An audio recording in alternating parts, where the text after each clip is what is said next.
They're images that have shocked the world. Desperate Afghans clinging to a US military plane as it taxis for takeoff out of Kabul. Others are seen falling to their death from the undercarriage of a plane as it becomes airborne. With the Taliban now in control, the US President Joe Biden has described the chaos as gut-wrenching. But he has strongly defended his decision to withdraw American troops from the country. ABC correspondent Greg Jennett begins our coverage tonight.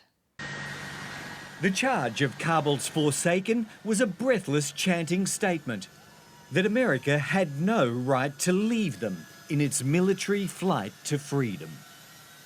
Huddled beneath the wing, men clung to the undercarriage, but horribly not for much longer. When the jet's landing gear disappeared, so did their grip on life. Some fell to earth. Humanity's surge on the airport could be seen from space. It had started right back at the terminal, all to evade Taliban militia outside. But US forces grew impatient to restart their stalled airlift. Low passes by attack helicopters brought the tarmac turmoil to an end. 3,000 troops then reclaimed it. Shortly thereafter, the first C-17 landed with US Marines on board. In Washington, Marine One landed with a president on board to try to balm a nation's wounded pride. The scenes we're seeing in Afghanistan, they're gut-wrenching. The truth is, this did unfold more quickly than we had anticipated. He'd studied the debacle in public silence for days, backed his own judgment. I stand squarely behind my decision.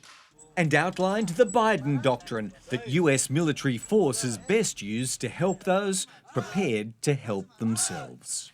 American troops cannot and should not be fighting in a war and dying in a war that Afghan forces are not willing to fight for themselves. All retreat, yet somehow no surrender, is Joe Biden's presentation of this inglorious end. That is, his order for US forces to quit Afghanistan remains unshakable, even if the war on terror must now be waged remotely. Either way, the president's leaving no one in any doubt about his thinking, an act of either bold leadership or desperate persuasion. Greg Jennett, ABC News, Washington. The Prime Minister has conceded Australia will not be able to help all the Afghans who helped Australian troops during their time there.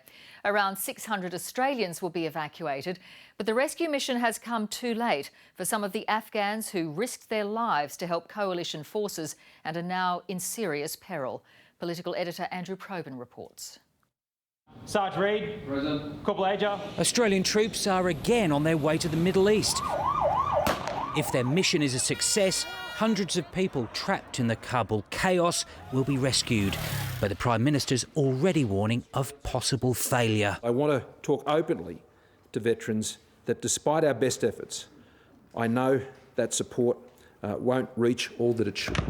Kabul's lightning capture by the Taliban catching international partners ill-prepared. It appears that the worst-case scenario hasn't been factored into the decision-making process, which I find utterly surprising and puzzling. With brutal guard given to the airport, evacuations taking on biblical proportions, giant American and British carrier aircraft becoming modern-day arks, passengers strapped to the floor like cargo, any space good enough. On the ground, events have overtaken many efforts. We wish it were different. It's just a matter of the time that we will get the news that there will be mass murdering happening there. Former ADF interpreter Raz Mohammed is among the Afghan Australians fearing for colleagues, friends and family left behind. Australia need to increase the numbers of the humanitarian visas, as the United States, Canada and some of the other European countries have announced. This is the moment that we actually need Australian help right now. As for Afghan asylum seekers in Australia who've long languished on temporary protection visas, where there is such terrible unrest, and they'll be able to remain here under those circumstances, under the visas they're currently on. We need to give them the certainty of Australian citizenship on a permanent basis. Under the cover of COVID, the Morrison government last year slashed the refugee intake by 5,000 places. Even then, Australia's only half filled the 14,000 available spots. Plenty of scope, you'd think, for Australia to open its arms to thousands of displaced Afghans who've become victims of the Taliban's humiliation of America and its allies. Andrew Probyn, ABC News, Canberra.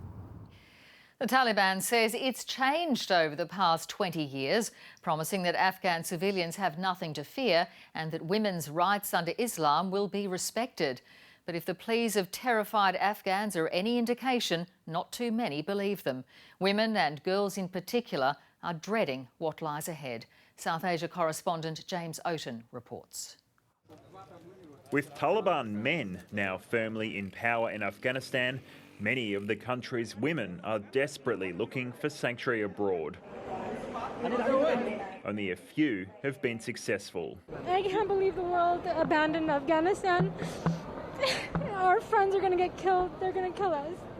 Our women are not going to have any more rights. Those left behind worry about a return to the regime's repressive policies that defined its rule more than 20 years ago, a time when women were stripped of basic rights to an education and work. Laws were enforced with barbarity. In Kabul today, traits of the old regime are already showing.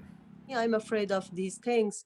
First of all, my life, because things can happen here, everything. Rusty settled in Australia after fleeing Afghanistan, but his pregnant wife and 19-month-old daughter are stuck in Helmand province. He says his wife is terrified.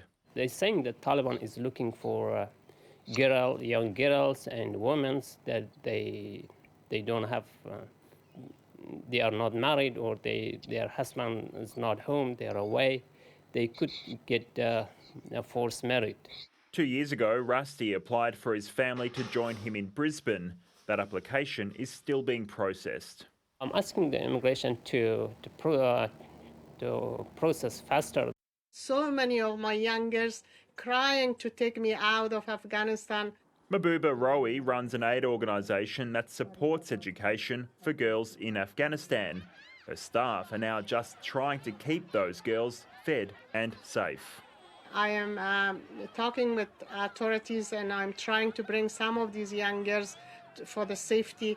I am appealing to the Australian community to do not give up on Afghanistan, do not give up on Afghan women, Afghan children. But with so many thousands of Afghans trying to get out, there are many left sitting on the tarmac, holding on to hope for now. James Oaten, ABC News.